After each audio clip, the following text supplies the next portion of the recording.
Talking away, I don't know what I'm to say. I'll say it anyway.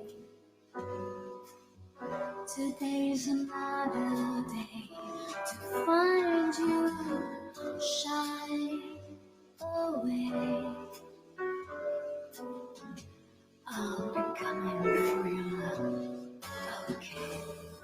Take on me, take on me, take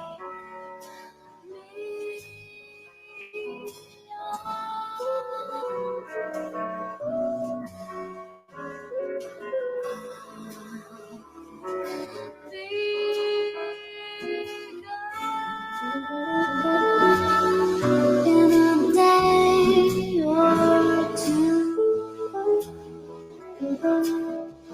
needless to say, and what sometimes bugs me stumbling away,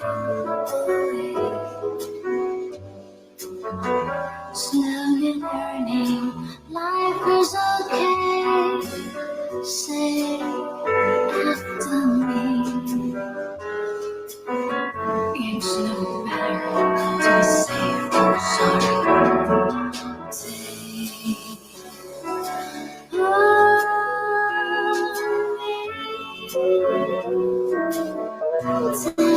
on me, take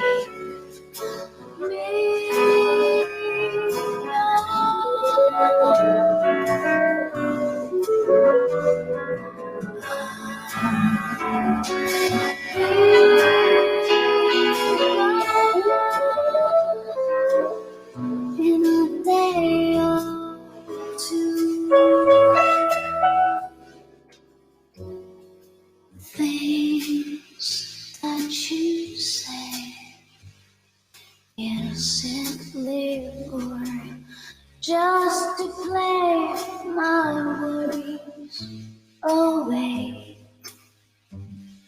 You're all the things I've got to remember. You shine away. I'll be coming for you anyway.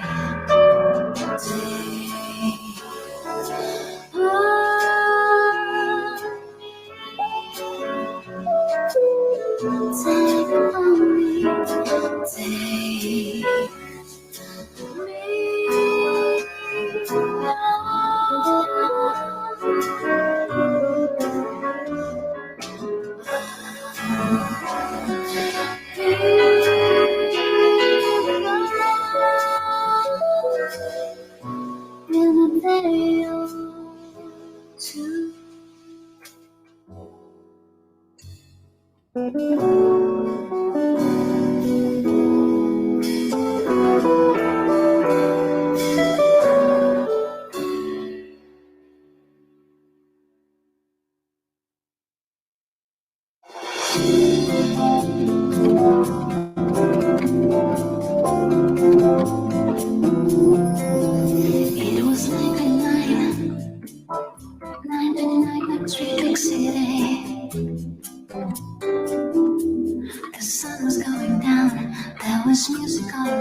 felt so right.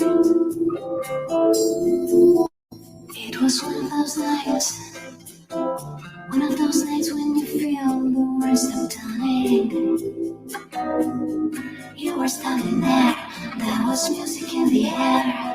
I should have been away, but I knew I had to say, let's run to London,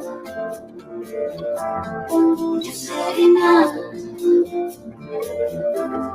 Let's run to London, just leaving town. But I really want the night to last forever. I really want to be with you. Let the music play on down the line tonight. It was one of those nights when you feel the fires burning. Everybody was there, everybody to share. It feels alright. Girl, you were on your own, looking like you were the only one around. I had to be with you, nothing else that I could do.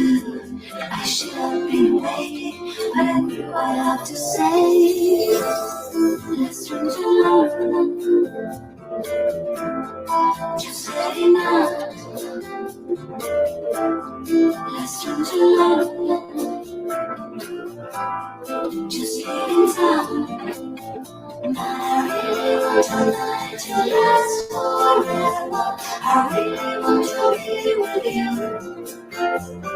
Let the music play on down the line tonight.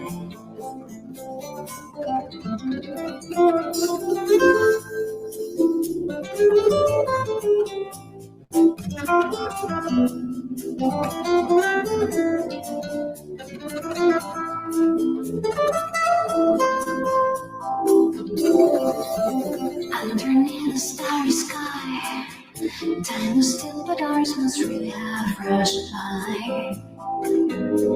I didn't realize, but love was in your eyes. I really should have gone, but no one told alone. Let's run to London, just heading out. Let's run to London, just leaving town. I really want the night to last forever. I really want to be with you. Let the music play on down the line tonight. I really want the night to last forever. I really want to be with you. Let the music play on down the line tonight.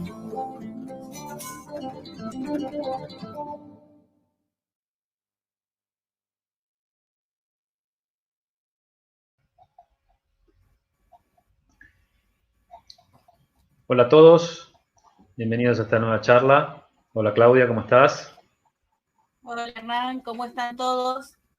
Buenas tardes. ¿Todo en orden?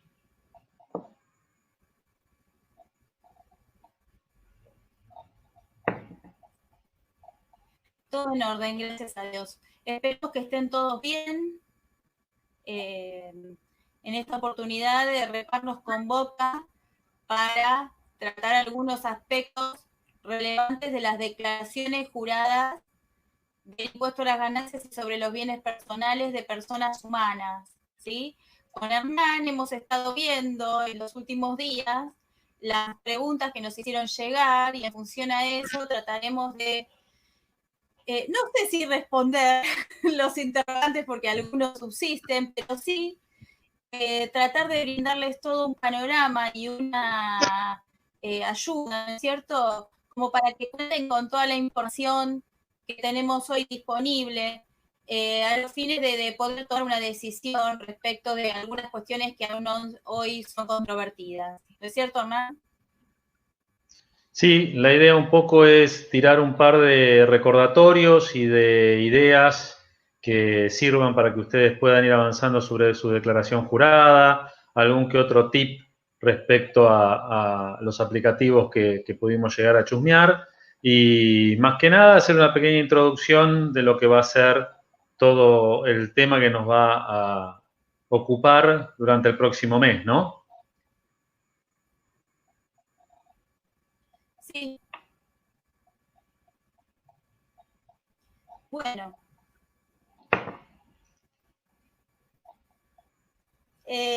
Comienzo yo entonces, Hernán.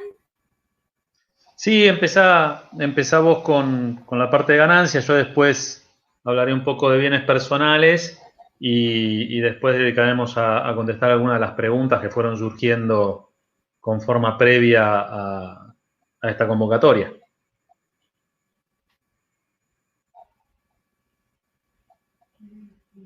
Bien, bueno, gracias. Comenzamos entonces.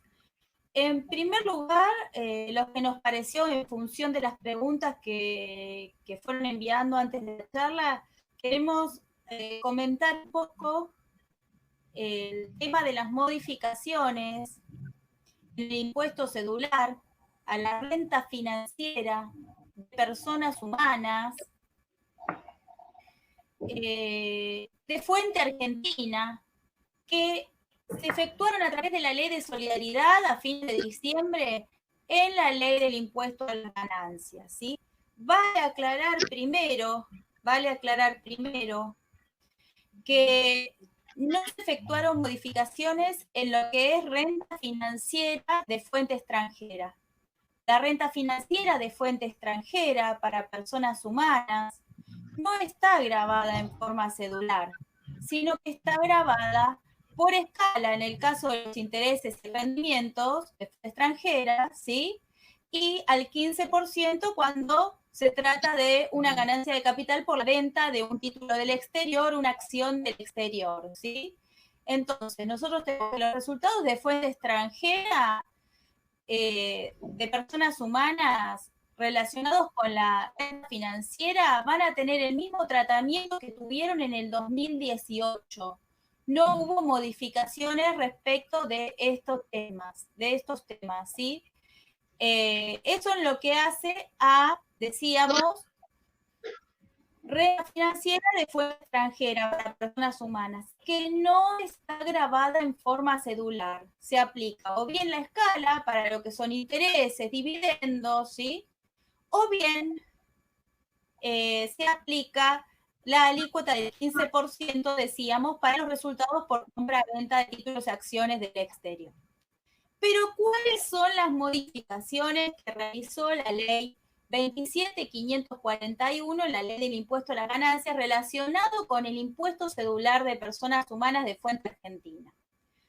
En primer lugar, quiero aclarar que el impuesto cedular a la venta de inmuebles, transferencia de derechos sobre inmuebles, no se modificó tampoco, sino que apuntó al régimen aplicable, decíamos, a la renta financiera. Recordemos que el impuesto cedular a la renta financiera, ¿sí?, grava dos aristas relacionadas con este tipo de rentas. Y por un lado tenemos los intereses y rendimientos que se obtienen por depósitos a plazo y por otro lado, y por la colocación de capital en valores, y por otro lado tenemos el resultado por la enajenación de títulos, valores, acciones, ¿sí? Son dos tipos de intereses, rendimientos y rentas, resultados que grava el impuesto a la renta financiera, ¿sí? Bien diferenciado. La ley 27.541 lo que hace es introduce tres modificaciones para la renta financiera de personas humanas de fuente argentina. Dos de ellas claramente se aplican para el periodo fiscal 2020. Ahí no hay dudas. ¿Qué se aplica para el periodo fiscal 2020? Se deroga el impuesto cedular a la renta financiera para los intereses y rendimientos. Eso por un lado, ¿sí? Quiere decir que si en 2020 si en 2020 una persona obtiene intereses, por ejemplo, por un depósito a plazo fijo en moneda extranjera, que vamos a ver que no está alcanzado por la extensión de la ley de impuesto a las ganancias, ¿sí? Ese interés de plazo fijo de moneda extranjera, en moneda extranjera, realizado en nuestro país, para una persona humana en 2020, como va a estar derogado el impuesto a la renta financiera para los intereses, ese interés de plazo fijo va a estar grabado por escala, porque es una renta que cumple con las condiciones para ser grabadas por el objeto del impuesto a las ganancias, ¿sí? Entonces, decíamos, un interés de plazo fijo en moneda extranjera en el periodo fiscal 2020 va a estar grabado por escala. ¿Qué otra modificación trae, además de derogar el impuesto a la renta financiera para 2020? A la renta financiera me refiero a los intereses y rendimientos, ¿sí? Aquí que recae sobre los intereses y rendimientos.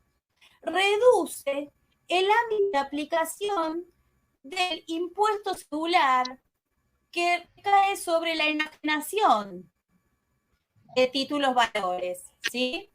Recae, es decir, el impuesto cedular que está previsto en el artículo 98 de la ley de impuesto a las ganancias, que antes era el 90.4 de la ley, ¿sí? Entonces, se reduce el ámbito de aplicación vía la ampliación del alcance de las exenciones que se aplican en estos casos, ¿sí?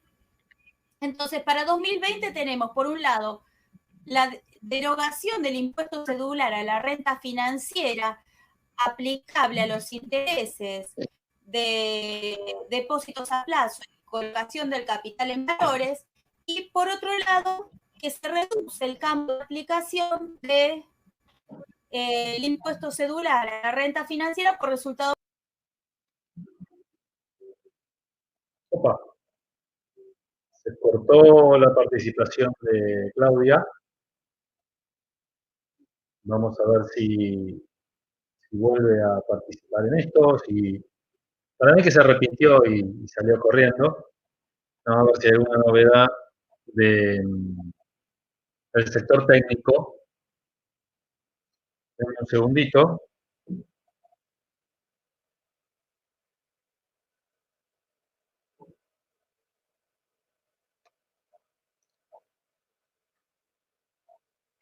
Tengan un poquito de paciencia, estas cosas pueden pasar en el momento en que estamos hablando en línea.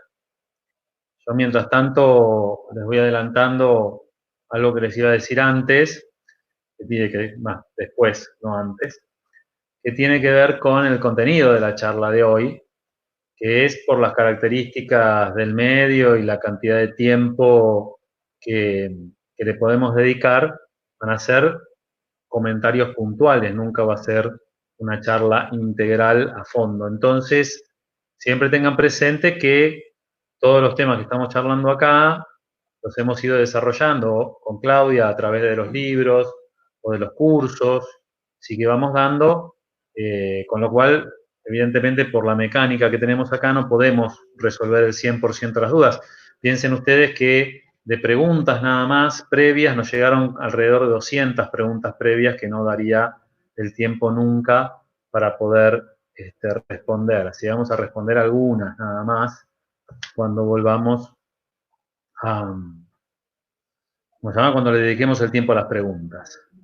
Quiero saber si es ella la que salió o si soy yo el que salió. Un segundito, por favor.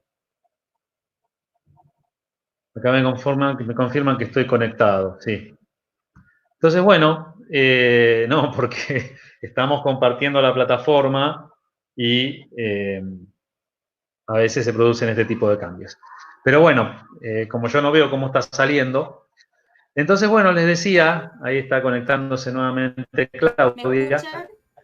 Les decía que este tipo de charlas son acotadas, o sea que Hola, ¿se me les escucha? sugiero, en el caso de dudas o demás, te estamos escuchando, Claudia, que Hola, ¿se tienen escucha? de recursos para complementar lo que estamos Me charlando hoy. parece que hay un problema técnico. Yo te estoy escuchando, Claudia, no sé si vos me escuchás a mí. Tuvimos algún inconveniente técnico momentáneo. Entonces, lo que voy a hacer ahora es volver a repetir desde la tercera modificación que efectúa la Ley de Solidaridad Social en el impuesto a la renta financiera de personas humanas. ¿Sí? La tercera modificación que efectúa esta Ley de Solidaridad Social en el impuesto a la renta financiera de personas humanas tiene que ver con los intereses, ¿sí? Se modifica el inciso H del artículo 26 de la ley del impuesto a las ganancias, que antes era el artículo 20, y se eximen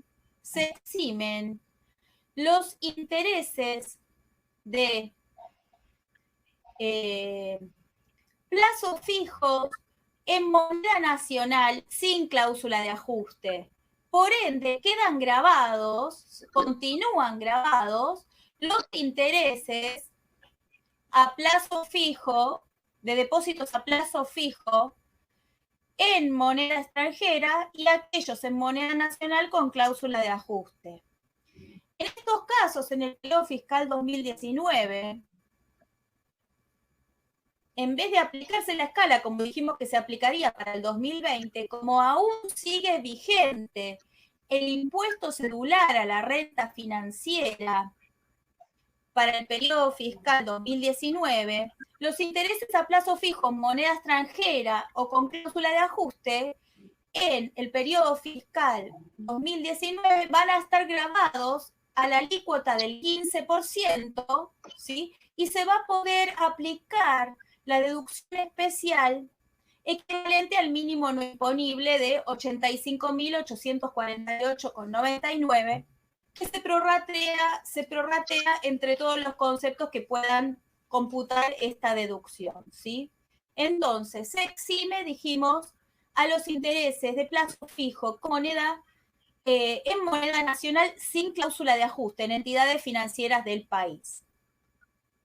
Ahora bien, yo estoy monitoreando que no haya problemas con la conexión. Entonces, ahora bien, este mismo inciso también se modifica restableciendo a los efectos de la exención de los intereses prevista en el inciso H de la ley del impuesto a las ganancias, artículo 26, se restablecen las exenciones aplicables a los títulos públicos, a las obligaciones negociables con oferta pública, a los fondos comunes de inversión con oferta pública y a los títulos de deuda y certificados de participación en fideicomisos financieros colocados por oferta pública. Entonces, el gran interrogante que tiene esta modificación es que la Ley de Solidaridad Social, las modificaciones que yo le comenté anteriormente, las que se aplican para el periodo fiscal 2020, aclara expresamente en los artículos 32 y 34 que esas modificaciones se aplican para el 2020. Pero el artículo 33, que modifica el inciso H relativo a los intereses, que recién comenté, no trae una vigencia específica. Vale aclarar que el proyecto que se había presentado en su momento, establecía que esta modificación también se aplicaba a partir del periodo fiscal 2020. Sin embargo, en el recinto, en el Congreso, se modificó y la ley que se terminó aprobando no trae una agencia en particular para la modificación al inciso H del artículo 26. O sea que esta exención que estamos hablando para los intereses de plazos fijos en moneda nacional sin cláusula de ajuste, ¿sí? Y todo este tema del restablecimiento de las exenciones no tiene la ley una vigencia en particular que diga expresamente a qué periodo se aplica, ¿sí? Entonces, a raíz de esto, han surgido 3 opiniones distintas según los autores, ¿sí? En primer caso voy a dar mi opinión, que la hablamos con Hernán y también él la comparte, ¿sí? Por cuestiones técnicas relativas al impuesto a las ganancias, que es un impuesto de ejercicio, el hecho de que esta modificación, el inciso H, a las exenciones no tenga en el artículo 33 de la Ley de Solidaridad Social una vigencia prevista en particular, hace que se aplique la vigencia general establecida para la Ley 27.541, para la Ley de Solidaridad Social, que dice que rige a partir de su publicación en el Boletín Oficial. Esto es del 23 de diciembre de 2019. Pero teniendo en cuenta técnicamente que el impuesto a las ganancias es un impuesto de ejercicio, entendemos, es una de las 3 posturas que existen, entendemos que la exención alcanza a los intereses percibidos en el ejercicio 2019. ¿Sí? Una segunda postura dice que la ley se aplica solamente a partir del 23 de diciembre de 2019, aunque sea un impuesto de ejercicio, y los intereses que estarían exentos son aquellos que van desde el 23 de diciembre hasta el 31 de diciembre de 2019 inclusive, es decir, aquel que se haya percibido en los últimos 9 días del año. Y una tercera postura, hay quienes dicen que se aplica porque la intención del proyecto era aplicarlo para el 2020, que esa exención se aplica recién para 2020, ¿sí? Yo ya les comenté que mi opinión es que estas exenciones, esta modificación que exime a los intereses de plazo fijo respecto al periodo fiscal, que exime, perdón, a los intereses de plazo fijo en moneda nacional sin cláusula de ajuste, en mi opinión, aplica para 2019 porque se trata de un impuesto de ejercicio. De todas formas, existen las otras posturas que yo le comenté. Y había trascendido en un primer momento que el fisco entendía que esta exención regía a partir del 2020. Sin embargo, a fines de abril de este año, en la página de AFIP se publicó una consulta del AB de preguntas y respuestas, ¿sí? No es una norma, ¿sí? Es una consulta del ABC de preguntas y respuestas que hoy está en la página, que dice, tiene el código de ID 253-10502, ¿sí? 253-10502. Y esta consulta, la AFIP, dice que como no se establece una vigencia en particular para la aplicación de las exenciones, porque se pregunta si se aplican para 2019 o no, ¿no? Y la respuesta del FIP con esa pregunta del ABC es que como no se establece una vigencia en particular en el artículo 33, hay que ir a la vigencia general de la ley 27.541, que dice que se aplica a partir del 23 de diciembre. Y no aclara nada más.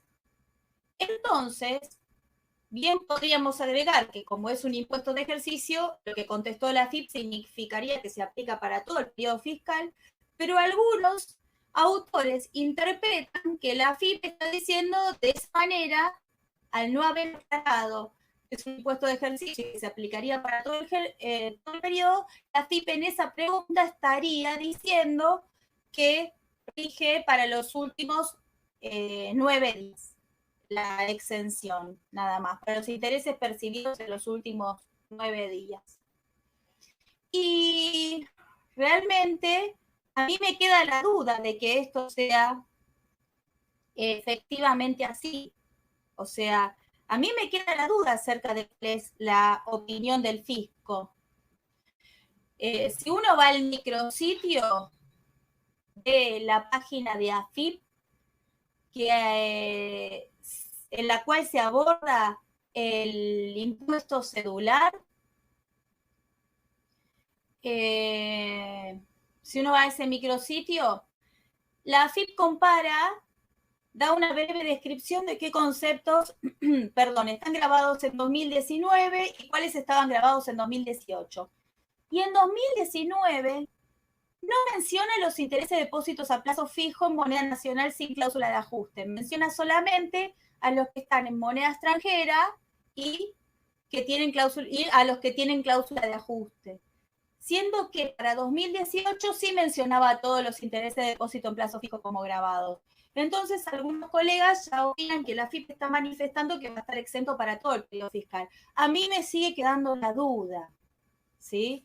Yo quisiera ver, entré a la página de AFIP antes de ingresar a esta charla y no pude ver, y vi que todavía no pude acceder al periodo fiscal 2019 para confeccionar las declaraciones juradas. Por ende, yo quisiera ver qué modificaciones hace el fisco en el aplicativo para ver qué postura oficial va a tomar a través de, por lo menos, la herramienta para confeccionar la declaración jurada. Yo sé que no se legisla a través del aplicativo, pero el aplicativo me va a permitir ver qué opinión tiene el fisco, ¿no? Porque esta es una cuestión delicada. Podemos tomar la postura que dijimos que tenemos con Hernán, que están exentos los intereses de plazo fijo por todo el periodo fiscal 2019 por el hecho de que se trata de un impuesto de ejercicio. Sin embargo, es probable que el fisco, o puede ser una posibilidad de que el fisco no comparta esto, o que considere que solamente están exentos los intereses de los últimos 8 días. Yo creo que con el aplicativo lo vamos a tener más claro. Ya les digo, en una parte de la página de AFIP, se podría llegar a entender o a interpretar que la AFIP estaría considerando como exentos los intereses de plazo fijo en moneda nacional sin cláusula de ajuste por todo el año, por todo el periodo fiscal 2019. Pero no me queda tan diáfanamente claro que esa sea la postura del fisco. Así como tampoco me queda claro que de la pregunta que se publicó en el ABC de AFIP surja que hay que considerar exentos solamente los intereses de los últimos 8 días.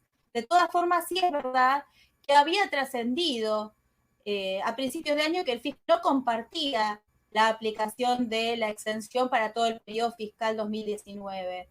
Sin embargo, técnicamente esa es la postura que nosotros sostenemos. Ya les dije que existen 2 posturas más. Conclusión, hay que tomar una decisión teniendo en cuenta que si yo considero los intereses de todo el periodo fiscal 2019, puedo llegar el día de mañana a tener alguna controversia con el fisco, excepto que luego el fisco manifieste su postura en forma clara en cuanto a que está exento los intereses por todo el periodo fiscal 2019. Y fíjense que todo esto que yo vengo comentando lo estoy haciendo respecto de los intereses de plazo fijo. Y no me estoy refiriendo a los intereses de títulos públicos y obligaciones negociables. ¿Y por qué? Porque la misma ley de solidaridad social restablece, dijimos, las exenciones a los intereses de títulos públicos y obligaciones negociables. Las obligaciones negociables cuando tengan oferta pública. Pero a su vez, en el artículo 47 de esta ley de solidaridad social, se permite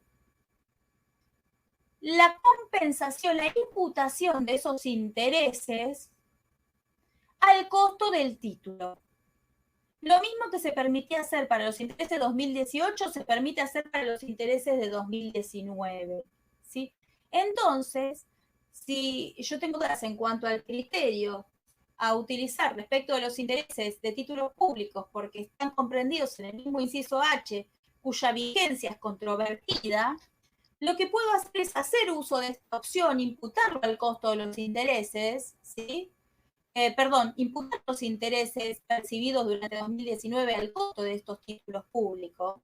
Y luego, si se venden en el periodo fiscal 2020, el resultado no queda duda de que va a estar exento el resultado por la venta, ¿sí?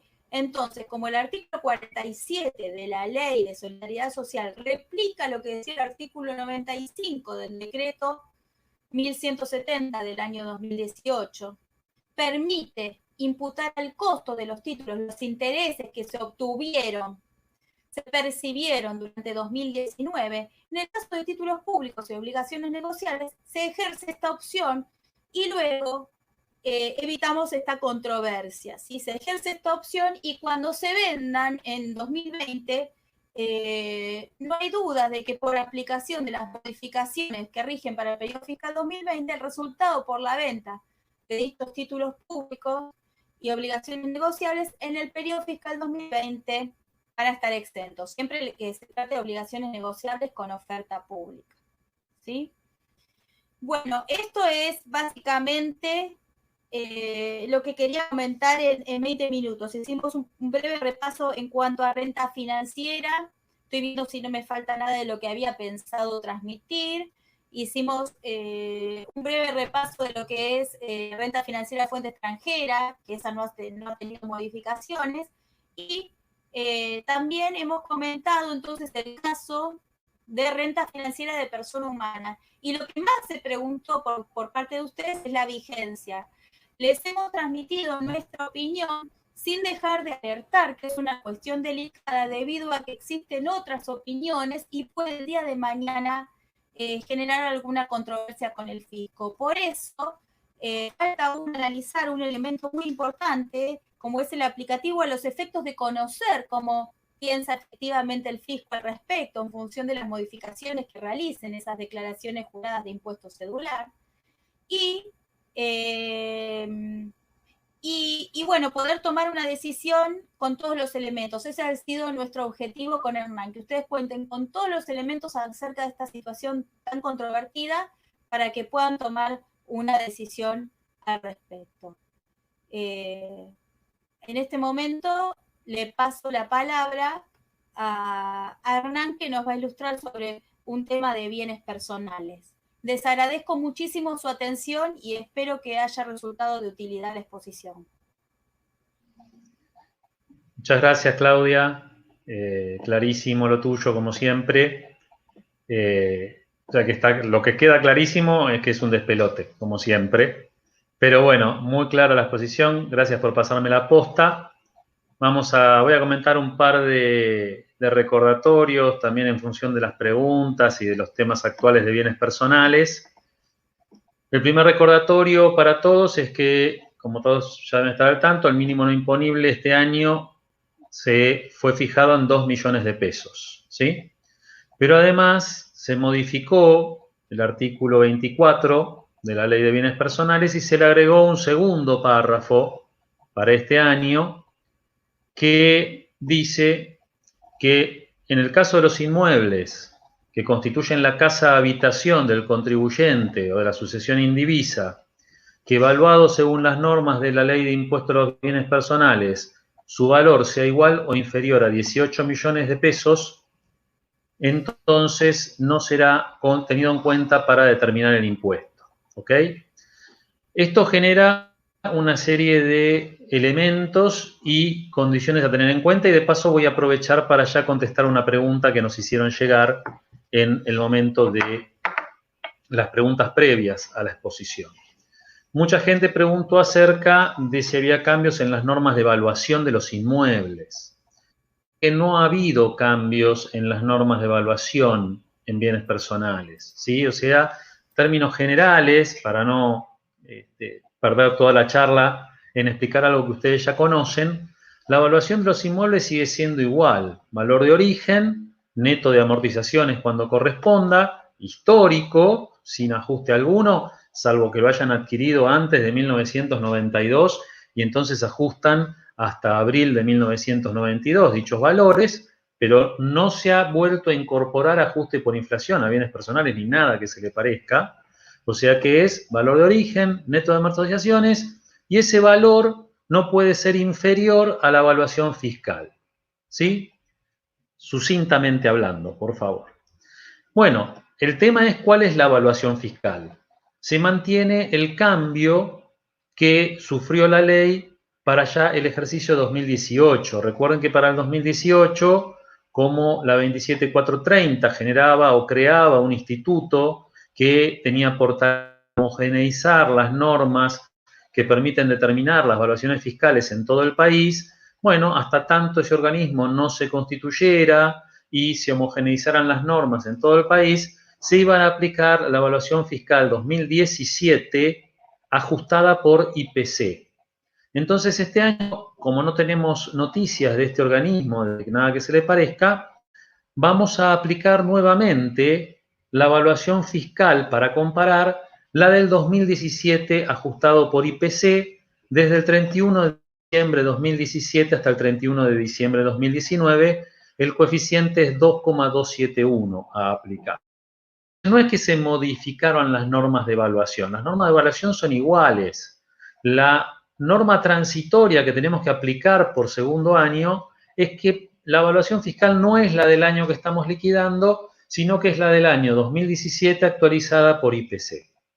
Esto genera un par de problemas que no tienen una solución clara. ¿Qué pasa con los inmuebles que no tenemos la evaluación fiscal del 2017? Porque son nuevos, porque los adquirimos en 2018, 2019 y no tenemos acceso a la evaluación fiscal del 2017, etcétera. Bueno, el consenso general es que vamos a utilizar la evaluación fiscal que tengamos. Si tenemos la evaluación fiscal 2018, actualizaremos por IPC desde diciembre de 2018 a diciembre de 2019, y si no, tomaremos la del 2019. Fíjense ustedes, yo tengo algunos trascendidos que fueron surgiendo a partir de la de relaciones de los aplicativos a los consejos para su análisis. Y de esos comentarios que me han ido haciendo respecto de ese análisis, surgen algunos tips que después vamos a tener que confirmar con la versión definitiva. No todo lo que yo les comenté acá acerca de los aplicativos son trascendidos, ¿sí? Producto del análisis de relaciones beta, pero bueno, eso genera a su vez comentarios, retroalimentaciones que van a... Me está pidiendo un minuto. Un segundito, que me están pidiendo un minuto. Todo se escucha mal, me están diciendo que se escucha muy mal. No sé por qué, cuéntenme.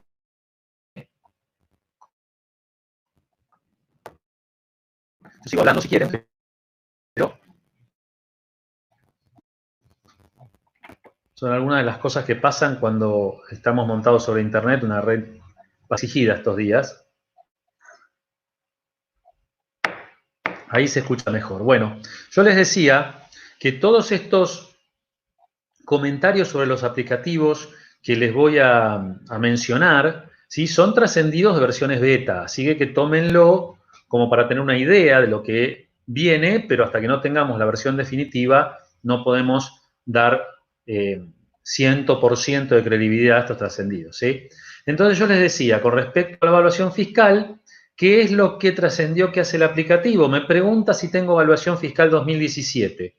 De ser así, abre una ventana donde pide poner la evaluación fiscal 2017 y hace el cálculo automáticamente por este coeficiente de 2,271. Si no tenemos evaluación fiscal 2017, nos pide la 2019, ¿sí? Así que bueno, esto para que ustedes tengan una idea de cómo funciona la evaluación, que no ha cambiado, simplemente que tenemos este tema de utilizar la de 2017 si la tenemos. Entonces, bueno, una vez que tenemos valuada la casa habitación, ¿y qué se entiende por casa habitación?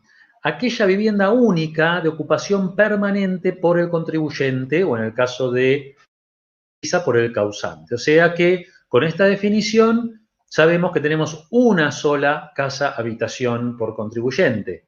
Por más que el contribuyente utilice más de un inmueble para vivir, solamente podemos asignar una casa habitación. Si esa casa habitación, su valuación es menor o igual a 18 millones de pesos, ¿qué va a pasar? La vamos a tener que sacar, ¿sí?, de la base imponible. La gran pregunta que queda es ¿qué pasa con el 5% de bienes del hogar? Bien, en principio, tenemos que analizar la forma de calcular ese 5% que excluye, ¿sí?, para el cálculo, restar el mínimo no imponible, ¿sí? Ahora, la pregunta es, ¿podemos restar el valor de esa casa que no forma parte de la base imponible y que no es manifestación de capacidad contributiva? Esta era una gran duda que había y había varias posiciones alrededor. Bueno, de los trascendidos que hubo de los aplicativos, aparentemente el aplicativo, cuando la casa habitación es igual o inferior a 18 millones su valor, directamente no la toma en cuenta para el cálculo del 5% de los bienes del hogar. Nuevamente, estemos atentos a la versión definitiva. Pero en principio estos son los trascendidos que ha habido. También tenemos que tener presente si este valor se toma o no para calcular la alícuota aplicable a los bienes en el exterior. Vieron que los bienes en el exterior tienen una alícuota adicional, ¿sí?, que se calcula considerando la totalidad de los bienes. Bueno, acá desde el punto de vista técnico, evitar problemas de equidad, inequidades manifiestas, no debería tomarse en cuenta el valor de este inmueble, porque si no es manifestación de capacidad contributiva, obviamente no puede ser utilizado para aplicar una alícuota superior sobre otros bienes.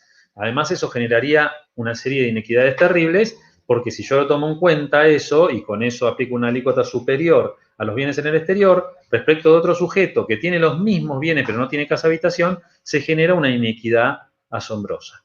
Entonces, bueno, nuevamente, trascendidos de los aplicativos, dicen que el aplicativo no lo está tomando en cuenta para el cálculo de la alícuota adicional. Esto con respecto a una novedad que se aplica a partir del periodo fiscal 2019. Otra novedad que tenemos en el periodo fiscal 2019 de bienes personales tiene que ver con los inmuebles rurales. Hasta el periodo fiscal 2018 se hacía referencia, en el caso de los inmuebles rurales, a la ley de impuesto a la ganancia mínima presunta.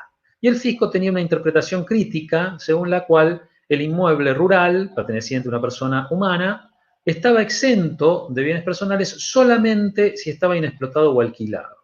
Eso forzaba, en el caso de algún conflicto, a tener que acudir al tribunal fiscal, donde ya teníamos una jurisprudencia consolidada que decía que si el inmueble era rural y pertenecía a una persona física o una asociación indivisa, no estaba alcanzado por el impuesto, sino que estaba exento. A partir del periodo fiscal 2019, se ha modificado el artículo de exenciones de bienes personales y los inmuebles rurales pertenecientes a personas humanas o sucesiones indivisas se encuentran exentos del impuesto. O sea, no nos hace falta, no tenemos ninguna contingencia declarando esos inmuebles rurales como exentos. Y si forman parte de una empresa unipersonal, va a haber que sacarlos del patrimonio de la empresa unipersonal porque el bien en sí está exento del impuesto. Con lo cual, se eliminó una de las contingencias que teníamos que eran importantes para aquellos que tienen inmuebles rurales. Y recordemos algo muy importante, que un inmueble es rural cuando la zona catastral en donde está dice que es rural, o sea, cuando el inmobiliario o el municipal nos dice que está en una zona rural. Entonces, puede suceder que tengamos un galpón que esté alquilado o que lo utilicemos en una actividad industrial o comercial, pero que está en una zona rural. Por lo tanto, el inmueble es rural. Y si el inmueble es rural, está exento, sin importar el destino que tenga. O sea que yo puedo tener una fábrica, ¿sí?, que estoy explotando, empresa unipersonal, con todas las mercaderías, todo en un inmueble que esté en una zona rural. Bueno, el inmueble va a estar exento, no va a haber necesidad de gravarlo con el impuesto a los bienes personales. ¿Ok? También, otra novedad que tenemos para este año es el aumento de las alícuotas. Tengan presente que pasamos de una alícuota plana del 0,25 a una escala que va por escalones, ¿sí? O sea, va del 0,50 al 1,25. Y va por escalones sobre el excedente de los 2 millones de pesos, que funciona como un mínimo no imponible. Ahora bien, la progresividad que tiene es una progresividad recontraviolenta si la comparamos con lo que fue la alícuota aplicada en el ejercicio 2018. Pero todavía sigue siendo una progresividad más baja que en la versión anterior del impuesto, donde lo que excedía del mínimo no imponible generaba que todo estuviese grabado, y a la alícuota del renglón que caíamos, o sea, la progresividad era mucho más bestial. Hoy tenemos una progresividad que va por escalones y que va a generar una tabla de alícuotas distinta para los bienes en el país que para los bienes en el exterior. Los bienes en el exterior, en función de la modificación de la 27.541, van a tener una alícuota distinta, plana, que se va a calcular en función de la totalidad de los bienes en el país más el exterior. Ahora bien, sin profundizar en este tema, que genera controversias también, no vamos a aplicar esa alícuota diferencial. ¿Cómo se calcula esa alícuota diferencial? Total de bienes en el país grabados, más bienes en el exterior, la sumatoria total, se entra a un cuadro, y ese cuadro, donde caemos, en el escalón que caemos, la alícuota que marca se aplica a la totalidad de los bienes en el exterior. ¿Ok? Entonces, bueno, tenemos una forma de evitar esto, que es la repatriación. No voy a entrar a describir cuál es el mecanismo de repatriación.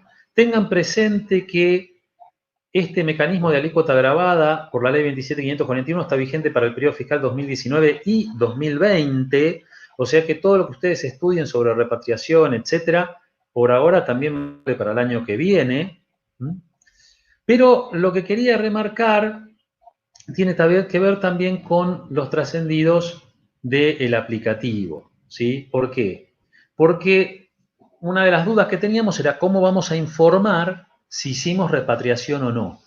Y como uno de los problemas que tiene la repatriación es que solamente se puede repatriar el resultado de la liquidación, entre comillas, de algunos bienes financieros que dicta la ley 27.541, entre ellos, por ejemplo, una cuenta corriente en el exterior, títulos públicos, bonos, etc. La pregunta es, bueno, ¿cómo voy a informar yo que repatrié? La solución que trascendió, que tiene ¿cómo se llama? El aplicativo de bienes personales, es informar. Cuando informamos el bien del exterior, piensen que estamos hablando de bienes que teníamos al 31 de diciembre de 2019, que fueron traídos al país durante el 2020. Entonces, cuando informamos, tenemos que informar si repatriamos o no. Si repatriamos, se habilita en otra solapa en el aplicativo para informar los datos de la cuenta a la cual se trajo la plata, ¿sí? Recuerden que esa plata hay que traerla por transferencia bancaria a una cuenta especialmente abierta. Bueno, va a haber que informar todos esos datos, y además de informar todos esos datos de la cuenta, vamos a tener que subir un archivo. Pero no está claro todavía qué es ese archivo. Si es un archivo de extracto bancario de la cuenta donde traemos la plata, a qué fecha. Acuérdense que esa plata que traemos podemos haberla vendido, los dólares, en el mercado único y libre de cambios y disponer de ellos. Por lo tanto, sería interesante saber, o que el fisco explique claramente cuál es el archivo que tenemos que subir en el momento de informar la repatriación o informar la cuenta, porque había que repatriar hasta el 30 de abril, ¿sí? Pero puede ser que el 30 de abril la cuenta esté vacía, porque una de las opciones era vender los dólares. Otra era invertir en obligaciones negociables o fondos comunes de inversión determinados. Otra es la posibilidad de hacer un plazo fijo con esa plata porque sigue a nombre del titular en el banco. También había la posibilidad de tener múltiples titulares que trajeran la plata. También había la posibilidad de que la plata viniera de una sociedad blanqueada a nombre de un sujeto. O sea, es un tema complicado y sería bueno que el fisco diera un instructivo bastante claro de qué es lo que hay que subir ahí y cómo subirlo, ¿sí? Porque si yo traje la plata en marzo, antes de que me agarrara el corralito, o perdón, el corralito no, la cuarentena, ya estoy mal de la cabeza. La cuarentena, ¿sí? Y dispuse de esa plata, al 30 de abril no voy a tener nada para subir un extracto bancario. Tendría que subir el del mes donde traje, ¿sí? Pero eso no está especificado en ningún lado. Entonces, tengan presente estos pequeños detalles que tienen que ver con la particularidad del año 2019 y 2020 de los bienes que se encuentran en el exterior. O sea, tenemos toda una serie de incentivos para repatriar esos fondos para no pagar una alícuota cuyo diferencial es muy grande. Todo el tema de la repatriación trajo una serie de problemas y de injusticias, inequidades, porque yo les comentaba antes que la repatriación solamente se puede hacer del listado de bienes que publicó la ley 27541, que el Poder Ejecutivo está habilitado para incrementar esos bienes, pero no lo ha hecho. Pero fíjense ustedes que si ustedes tienen una cuenta bancaria afuera y tienen plata afuera, contraer el 5% de eso, zafan de la alícuota, o mejor dicho, evitan, para decirlo con propiedad, la alícuota incrementada. Pero lo vendieron en enero y se trajeron toda la plata, el 100% de lo que tenían afuera, no evitan la alícuota, lo cual es una terrible injusticia, porque si el objetivo de la ley era que trajéramos parte de los dólares y yo traje todo lo que tenía afuera, evidentemente eso debería corregirse. No tenemos mucho tiempo material para corregirlo, ¿sí? Pero bueno, debería corregirse. Yo soy partidario, viendo cómo pasa el tiempo, de contestar un par de preguntas que nos habilitaron, ¿sí? O que nos hicieron llegar. Muchas de las preguntas, no sé si Claudia estará de acuerdo conmigo o no, son incontestables, ¿sí? Porque, por ejemplo, nos preguntan si se va a prorrogar el vencimiento. Y la verdad que ni Claudia ni un servidor tenemos la bola de cristal. O sea, cualquier cosa que digamos es una suposición sin un fundamento cierto. Así que ese tipo de preguntas, discúlpennos si hay alguno que está esperando que les revelemos el vencimiento de la declaración jurada, pero no lo vamos a poder hacer. Una de las preguntas que me gustaría contestar, y después le paso un poco la posta a Claudia para redondear, tiene que ver con la aplicación del ajuste por inflación impositivo en las declaraciones juradas de personas humanas, que está generando mucho ruido y mucha consulta y duda. Primero, estamos en el segundo año de transición de la aplicación del ajuste por inflación impositivo. Ese segundo año va de los cierres 31 de diciembre del 2019 a 30 de noviembre del 2020. Para personas humanas, específicamente, es 31 de diciembre del 2019. Como la variación del IPC superior al 30%, hay que aplicar el ajuste por inflación impositivo. Primera pregunta, ¿es obligatorio? Sí, es obligatorio. No es optativo aplicar el ajuste por inflación impositivo. Segunda pregunta que suelen hacer, ¿es solo para tercera categoría? Y la respuesta pasa por quiénes son los sujetos que lo tienen que aplicar. Incisos A a D del artículo 53, que antes era el 49, de la Ley de Impuesto a las Ganancias. O sea, lo tienen que aplicar todas las sociedades de capital, de lo que era el artículo 69 de la ley. Y fíjense que ahí tenemos un tema muy importante, porque en el inciso A, por ejemplo, aparece una serie de entidades exentas, ¿sí? Como pueden ser las fundaciones, pero están obligadas igual a practicar el ajuste por inflación impositivo para determinar la base imponible que después no va a estar alcanzada por el impuesto porque están exentos, pero es obligatorio. Y lo mismo le pasa a las personas humanas. El inciso D me habla de las empresas unipersonales. Entonces, cualquier persona humana que tenga una empresa unipersonal tiene que aplicar el ajuste por inflación impositivo a la determinación del resultado de la empresa unipersonal para el año 2019. Eso implica aplicar el estático y el dinámico, que no voy a explicar acá porque ese es un curso de 2 horas. Pero bueno, tengan presente que es así. ¿Cuál es el activo al inicio y pasivo al inicio que sobre el cual vamos a aplicar el estático? Y lo que declaramos en la declaración jurada del año anterior. ¿Cuáles las modificaciones o los movimientos durante el año? Los que podamos detectar para aplicar el dinámico. Y ahí viene otra pregunta muy habitual, que yo les voy a dar la solución que yo aplico, que no es la única. Porque la pregunta que me hacen con el dinámico es, bueno, ¿cómo hago yo para establecer el ajuste dinámico ganancia por los retiros que realiza el titular de la empresa unipersonal, que no lleva contabilidad y que yo no sé en qué mes retiró la plata?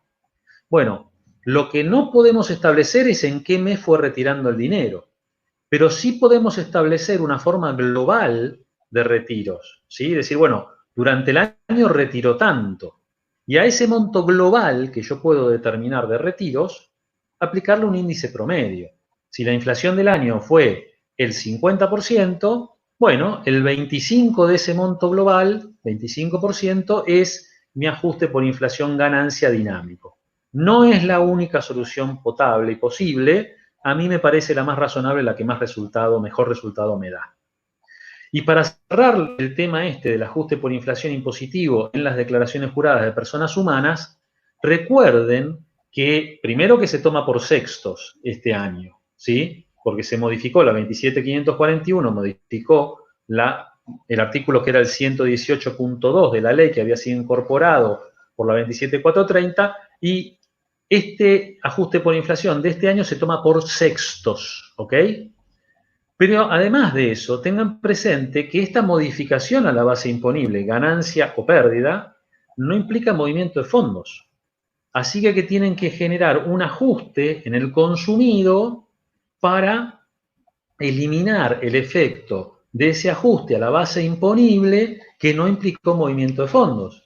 Si ustedes, supongamos el ejemplo más liso y llano, ganaron 100.000 pesos y esos 100.000 pesos se los llevaron todos, y el ajuste por inflación impositivo le da 20.000 pérdida, en la declaración de ganancias va a figurar que ganaron 80.000, pero ustedes se llevaron 100. ¿Por qué? Porque tienen que ajustar en la justificación patrimonial como origen de fondo los 20.000 de pérdida del quebranto por el ajuste por inflación impositivo. ¿Ok? O sea, tengan presente que este año es necesariamente así, y que todos los que tengan una empresa unipersonal o todos los que hagan la declaración jurada de una sociedad de hecho, una sociedad simple, van a tener que aplicar el ajuste por inflación impositivo para determinar la base imponible. Contesto otra pregunta más y le doy el pase a Claudia para que cierre la charla impositiva. Una pregunta que se repitió, que han hecho, la mayor parte de las preguntas tiene que ver con el resultado financiero, ¿sí? Y la vigencia, todo lo que explicó Claudia, tiene que ver con la gravabilidad. Pero hubo una pregunta que me llamó la atención y que por ahí no está tan clara, y que durante el año 2015 yo he visto que se hizo más esta inversión, y que tiene que ver con los plazos fijos ajustables por inflación, los plazos fijos UVA y demás. Me preguntaban cuál es el tratamiento de esto, nos preguntaban a Claudia y a mí. Tengan presente que los plazos fijos ajustables por inflación, los plazos fijos UVA, están alcanzados en el año 2019, sin ninguna duda, por el impuesto cedular, ¿ok?, a los intereses. Ahora bien, tienen que tener presente que lo único que está alcanzado por el impuesto es el interés, no la actualización de la UVA. Si ustedes ponen 100.000 pesos en un depósito plazo fijo UVA, cuando retiren van a retirar, no sé, 123.000. De esos 23.000 que ustedes sumaron, 20 son ajuste del valor UVA y 3.000 son intereses. Lo único que está alcanzado son los 3.000 que son intereses y a la alícuota del 15%. ¿Ok? Entonces, ¿qué van a tener que declarar en la justificación patrimonial? Los 3.000 de intereses y los 20.000 en la justificación patrimonial como un origen de fondos, como algo que justifica origen de fondos, como un ingreso exento, ¿sí?, del impuesto a las ganancias, porque las actualizaciones están exentas. Y para cerrar, un comentario más, también un chusmerío que tiene que ver con el aplicativo. En los cuadros de justificación patrimonial, aparentemente este año va a haber un renglón aparte para informar los intereses que se han cobrado durante el año 2019. Según han dejado trascender o según me han comentado, la idea es poder cruzar ese renglón con la declaración jurada cedular de los impuestos. Bueno, hasta acá un poco la charla. Le paso la posta a Claudia. Claudia, no sé si querés comentar alguna otra pregunta que te haya llamado la atención. Igualmente nosotros hicimos unas respuestas de las 8 preguntas, creo que fueron 8, que nos parecieron más abarcativas. Eso se va a publicar después. Claudia, te paso la posta. Gracias, Hernán. ¿Me escuchás? Te escucho perfecto. ¿Se me escucha bien? Sí, sí, te escucho. Bueno, entonces, sí, yo quería comentar algo. Una de las cuestiones es que una de las cuestiones que yo estaba comentando, el tema de la vigencia controvertida respecto de la exención de los intereses de plazo fijo, ¿sí? Aparentemente en el aplicativo de prueba, ¿sí?, que está circulando por algunos ámbitos,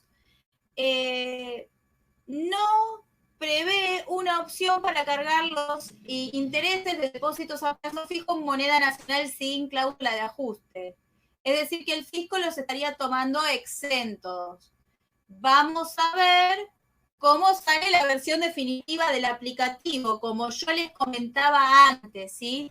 Vamos a ver cómo termina saliendo la versión definitiva del aplicativo, que es lo que decíamos antes, porque está este problema, ¿sí? Y respecto de los títulos públicos y obligaciones negociables con oferta pública, se pueden imputar los intereses al costo, como habíamos dicho anteriormente, ¿sí? Saliendo del tema de renta financiera, no sé si se escucha, contestar una pregunta que surgió respecto de las deducciones personales, ¿no?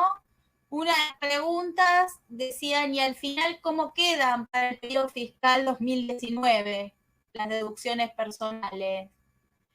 Y hay que recordar que durante 2019 el decreto 561, como medida post-paso, había otorgado un beneficio a los sujetos que tengan rentas 82 A, B y C, que antes era el artículo 79, que es decir, a los empleados en relación de dependencia, quienes desempeñen cargos públicos y también a los jubilados, pensionados, retirados, ¿sí? Este beneficio tenía que ver con una deducción adicional, llamémosle así, ¿sí?, equivalente al 20% del mínimo no imponible de la deducción especial, ¿sí?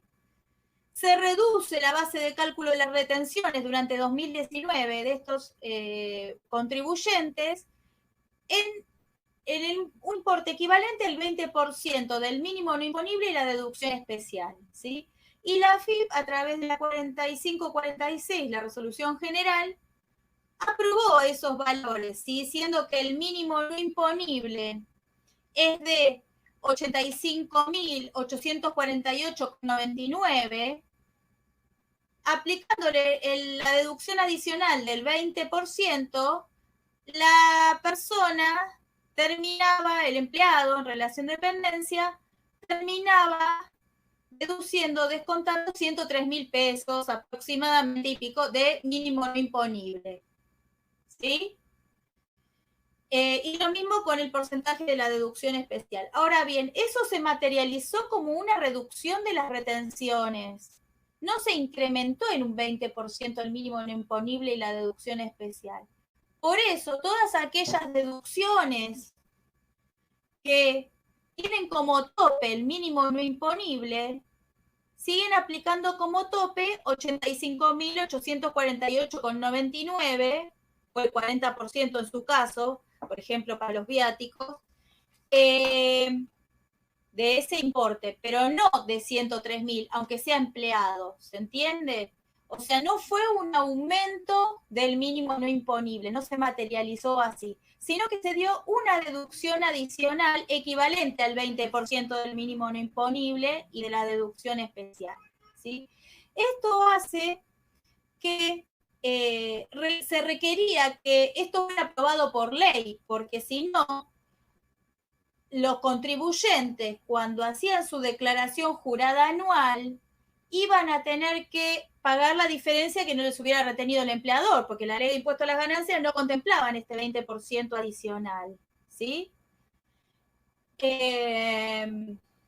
Entonces, a través de la ley de solidaridad social, en diciembre se le dio aprobación legal a este incremento, ¿sí? Y aparentemente en los aplicativos, esto vendría, como dijo Hernán, en función de los aplicativos de prueba, esto vendría como una deducción adicional y no dentro del importe del mínimo no imponible. Vendría como lo estamos comentando, ¿sí? Recordemos que en el caso de sujetos, empleados que trabajen y jubilados que vivan en zonas patagónicas, además tienen un incremento del 22% de todo lo que son las deducciones personales del artículo 30 de la ley de impuestos a las ganancias, y sobre ese importe que se calculó el 20% adicional, ¿sí? Sobre 85.000 por 1,22. Sobre eso calculo el 20% adicional para los sujetos de la Patagonia, ¿sí? Y termina en un total de alrededor de 125.000 la deducción total que se puede tomar en, para el periodo fiscal 2019, ¿sí? Esto es exclusivamente para el periodo fiscal 2019 y esto es exclusivamente para empleados en relación de dependencia, jubilados y quienes desempeñan cargos públicos, ¿sí? Recordemos que los jubilados también tienen la deducción específica que reemplaza el mínimo imponible y la deducción especial cuando sea superior a la suma de ambas deducciones, ¿sí? Que este año asciende a 823.885,32 pesos, ¿sí? Y eso, para poder computar esa deducción, los jubilados y pensionados no tienen que tener ingresos de otra naturaleza, ni tienen que ser sujetos de bienes personales, excepto que sean sujetos de ese impuesto en virtud de una única vivienda, ¿sí? Bueno, eso básicamente lo que queríamos, ante la pregunta del final, ¿cómo quedaron las deducciones? Y quedaron para los autónomos en 85.848,99, el mínimo no imponible, y por supuesto la deducción especial luego será multiplicada por 2 o por 2,5, son nuevos emprendedores. En el caso de que corresponda por ganancias de cuarta o de tercera categoría, si se cumplen los requisitos de abonar a autónomos, trabajar personalmente en la actividad. Y para los empleados en relación de dependencia de todo el país, excepto Patagonia, vamos a tomar los 85.848,99 y vamos a tener una deducción adicional de 17.000 y pico, que es el 20% de esos 85, ¿sí? Con lo cual vamos a llegar a un total de 103.000 y pico de deducción, y eso es exclusivamente para rentas del inciso A, B y C del artículo 82, digamos. Y la deducción especial va a ser 848,99 por 4,8 para los empleados en relación de dependencia, ¿no es cierto? Con un 20% más nos va a quedar en 494.000 y pico el importe de la deducción especial a computar para los empleados de todo el país, excepto para Patagonia. En el caso de los empleados de la Patagonia, recuerden que además tienen un 22% de incremento en todas las deducciones personales, ¿sí? Incluyendo también las cargas de familia, ¿sí? Bueno, esa era una de las consultas que más se repetía, fuera de lo que ya abordamos, porque los otros temas que nos consultaban en general se fueron abordando. Y como dijo Hernán, todavía no sabemos si hay una prórroga, esa es una de las preguntas que más se repetía, pero bueno, siento que la de sociedades salió muy sobre la fecha de vencimiento, todavía podría salir alguna prórroga, estaremos atentos. A Repar informará todo esto. Nosotros profundizamos estos temas a través de artículos, de los libros de liquidación de Repar, de los cursos, el micrositio de ganancias y bienes personales, de la editorial. Y bueno, con Hernán también estamos dando la charla de capacitación de ganancias y bienes personales de todo lo que ya la hacemos hace cuánto, Hernán, 12 años más o menos juntos, ¿no? La verdad que ya le perdí la cuenta, te digo, Clau, que es un placer, pero realmente sí, hace muchísimo que lo hacemos. Igualmente. Creo que empezamos con la de 2008 juntos, ¿no? De 2008. Y así que bueno, esperamos que haya sido de utilidad. Les agradecemos que se hayan contactado y nos vemos Dios mediante en cualquier otra oportunidad. Gracias. Espero les haya sido útil. Buenas tardes a todos. Muchas gracias por participar y nos estamos encontrando en cualquier otro momento. Gracias a todos.